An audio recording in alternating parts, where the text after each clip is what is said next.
ঘাটাল মহকুমার ঘাটাল ব্লকের অন্তর্গত মনোহরপুর গ্রাম পঞ্চায়েতের অধীন গোপমহল গ্রামে ডেঙ্গু জ্বর আক্রান্ত ২১ জন।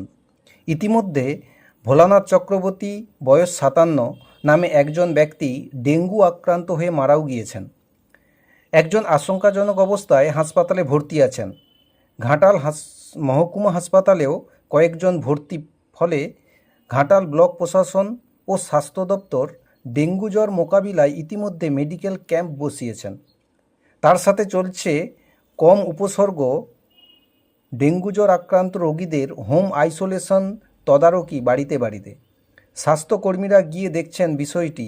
সাথে ব্লক সভাপতি শ্যামলী সর্দার, ব্লক স্বাস্থ্য কর্মাধ্যক্ষ পঞ্চানন মণ্ডল, পঞ্চায়েত প্রধান মৌসুমী ঘাঁটি সহ অন্যান্যরা উপস্থিত হয়েছেন। জমা জল থেকেই এই সংক্রমণ বলে অনুমান করা হচ্ছে। জেলা মুখ্য স্বাস্থ্য আধিকারিক সৌম্যশঙ্কর সারেঙ্গি বলেন, সব রকম ব্যবস্থা নেওয়ার পাশাপাশি সবাইকে জানানো হচ্ছে বাড়ির আশেপাশে নোংরা আবর্জনা পরিষ্কার রাখতে ও জল জমতে না দেওয়া।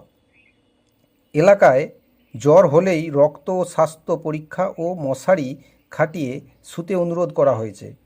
স্বাস্থ্যকর্মীরা গিয়ে গিয়ে মশা তাড়াতে ব্লিচিং পাউডার তাড়ানোর তেল স্প্রে করা হচ্ছে। এরপর সচেতনতামূলক শিবিরও করা হবে। তথ্য ও রিপোর্টে গঙ্গাধর রায়, সংবাদ পাঠে বিশ্বজিৎ জানা।